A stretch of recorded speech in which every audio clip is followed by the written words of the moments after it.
After my husband's company became successful, he started acting different. He didn't hide the fact that he was seeing another woman. When I confronted him about it, he just laughed at me. "You don't make any money, so you should be happy I'm supporting you," he said. "Maybe then I'll think about getting a job." I told him I would find a job myself, and he just laughed and said I could do whatever I wanted. So I got a job at his parents' company, and that's when I decided to get back at him. My name is Karen, and I'm 34 years old.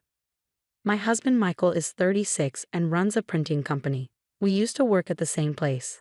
I did illustrations and he worked in sales. We fell in love and got married when I was 26.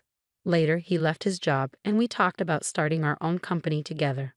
I wasn't sure what to do, so I talked to our business partner, Bob.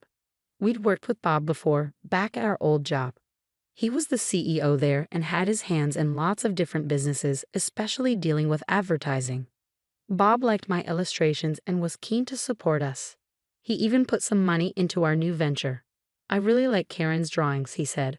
"I'm grateful for her talent. Together, we'll make this company a success." I told Bob that I was on board, and we started running the company together. At first, things were tough. We lived in a small apartment, but once the company started doing well, we could afford to move into a fancy condo. That's when my husband asked me to stop working and focus on being a homemaker. "I'll find someone else to do the illustrations. I want you to support me," he said.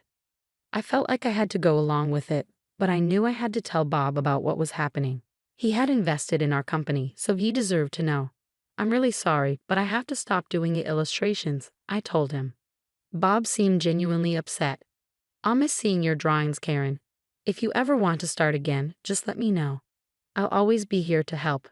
"Thank you so much," I said gratefully. So I started focusing on being a homemaker to help my husband out. But I couldn't give up drawing completely, so I started sharing my illustrations as a hobby on Instagram. People really liked them, and it became my little secret joy. Even though I stopped working, my husband's company kept growing. Our life got better too. He got a new car, and he started buying expensive suits from famous brands. I didn't really get why he needed all that, but I guess it's important to look good when you're the boss. No matter how busy he got, my husband always made time for dinner at home. It was something we promised each other. Even when things got hectic, he insisted on having that time just for us. We'd sit down, have dinner, and he'd tell me about the future plans for the company. I was happy just to be there for him and support his dreams. I thought it would always be like that. The company kept doing well, but I started noticing a change in my husband. He stopped talking to me about the company during dinner. "How's work going?" I'd ask. "Fine," he'd say, not really interested. I kept asking him about work, wanting to know more, but he snapped at me, saying I wouldn't understand because I'm always at home. It hurt to hear him talk to me like that. I tried to tell myself he was just tired and stressed. That night, he finished his meal quietly and went straight to bed. This went on for a while, and then he started eating dinner out. He'd make excuses about socializing or work events, but he used to always eat at home. Even then, I'd wait for him delaying my dinner. But now he'd just leave without a word. And recently, he wouldn't even bother sending an excuse. When I brought it up, he'd just yell at me. It felt like he was a different person. I started to feel like nothing more than a servant to him, and it made me really upset. When we started the company, we went through tough times together. But now, I felt like I was beneath even his employees. I didn't do housework because I liked it. I did it because I wanted to help him achieve his dreams. But he didn't seem grateful for any of it anymore. While my husband was away, I found solace in my illustrations. It was the only thing that helped me relax. As I kept drawing, more people started following me, leaving kind comments. Even Bob's name popped up among them. He offered to work together again, and just the thought of it made me feel hopeful.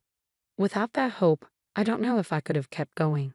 As we stopped having dinner together, a gap started growing between my husband and me. Eventually, I started suspecting there was another woman in his life. I smelled a different perfume on his jacket, one he'd never use. When I asked him about it, he just brushed it off, smirking like being caught wouldn't matter. For the first time, my sadness turned into anger. I was tired of being mocked and left alone at home, unable to do anything but chores. I felt anxious about being left behind by society. My friends envied me, but they didn't understand. Even my parents laughed it off as a fancy worry. I had to face this problem alone. Then, one day, my husband came home drunk. I took care of him and put him to bed, but I noticed a lipstick mark on his shirt. There was no way he'd have that mark for no reason. It was like a message from the other woman, a declaration of war. Finally, I had proof of his cheating. The next day, I confronted him with the shirt. "Where were you last night? And what's this kiss mark?" I demanded, pointing at the mark on his shirt. My husband looked surprised by the kiss mark but didn't seem bothered by my questions. "I was out with friends at a bar. It must have happened then, right?" His tone was dismissive. "You'd have to take off your jacket for that to happen. Didn't you notice?" I said I don't remember, he continued, suddenly standing up. His hand came down hard on my cheek in a sharp slap. Stumbling backward, I struggled to process what had just happened. All I felt was a burning pain on my cheek. "When will you get it? Who do you think is providing for us?" My husband's words pierced the air as he walked away, leaving me behind with tears streaming down my face. It felt like my husband didn't love me anymore. The harsh reality shattered me. After that, my husband's behavior became violent whenever he was unhappy. If he didn't like the meal I made, he'd throw the plate on the floor. "This tastes terrible. Don't you know what I like to eat?" he'd yell. "If you want to stay married to me, you better improve your cooking." Every time he erupted like this, I felt like I was walking on eggshells. "Wait, I'll make what you like," I'd beg, but he never listened. "I'll just eat out. Your food will affect my work," he'd say dismissively. I'd chase after him, desperate to fix things. "But you're never home or talk to me. How can I make something you like?" I'd ask, tears filling my eyes. Clearly irritated by my desperation, my husband clicked his tongue. "So do you want a divorce? I'm fine with it. I can manage without you, but you can't manage without me, can you?" he sneered. "You're worthless, not making any money. You're just living off me like a parasite," he spat out, his words cutting deep into my heart. That was the moment something inside me broke. The loving and caring husband I once knew seemed gone. "I'll find a job," I declared, my voice shaking with determination. "What? What are you talking about?" My husband laughed, his tone dripping with scorn. "Who would hire someone as useless as you?"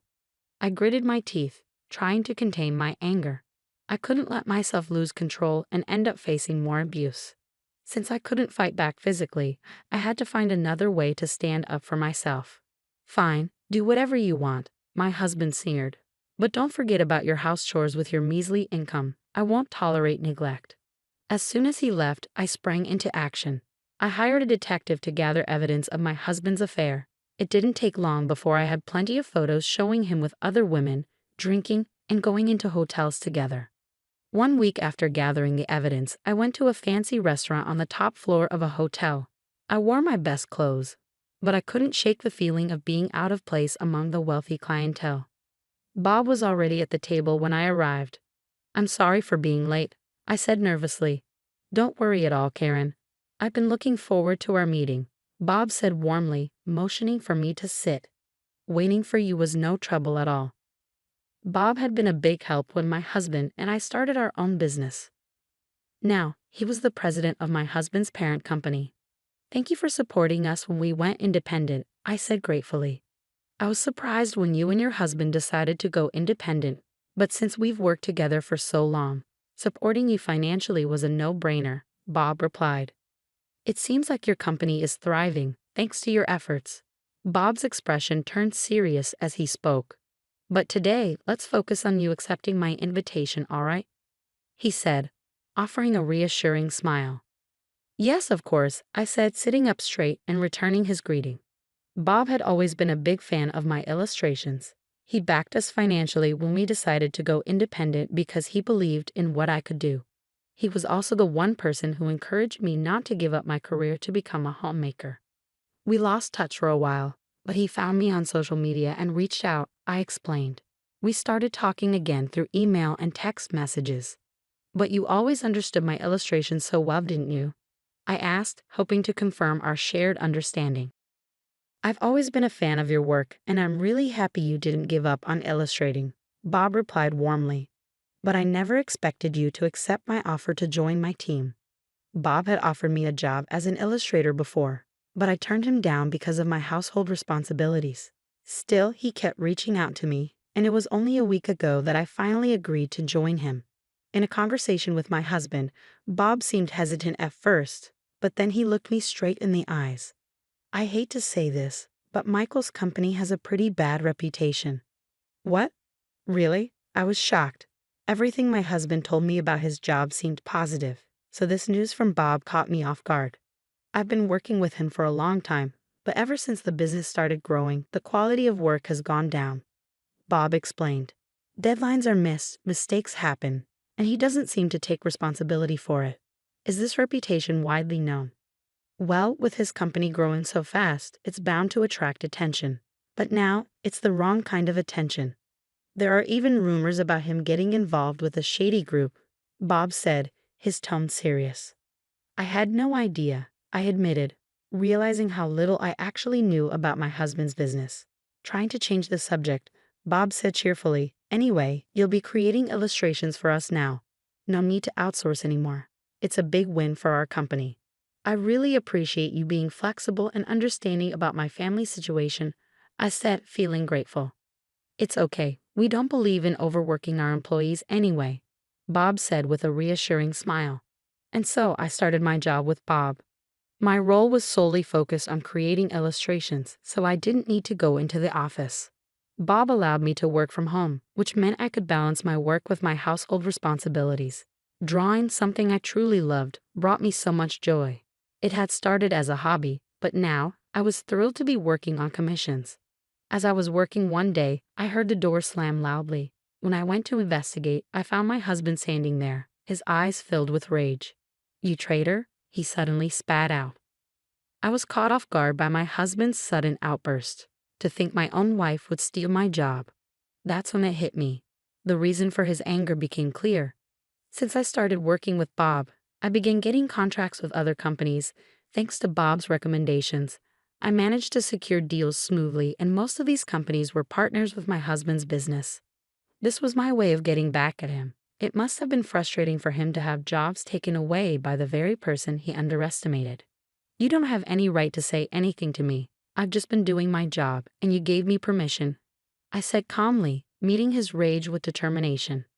My husband's anger burned in his eyes, but I didn't back down. Go ahead. Hit me if you want. I'll call the police, I declared firmly. The police? My husband's anger seemed to lessen a bit at the mention of law enforcement. My company is failing because of you. What are you trying to do? He shouted, desperation edging into his voice. It's not my fault, I replied calmly. I retrieved the divorce papers and handed them to him. We're not husband and wife anymore. Don't be absurd. You're divorcing me because my company is failing. You're just after my money, he accused, his words dripping with bitterness. I could have divorced you at any time, but I thought now was the right time. I have a lot of work now, and I'm making money, I retorted, showing him the evidence of his affair. My husband, hearing everything, fell to his knees and begged, please, please.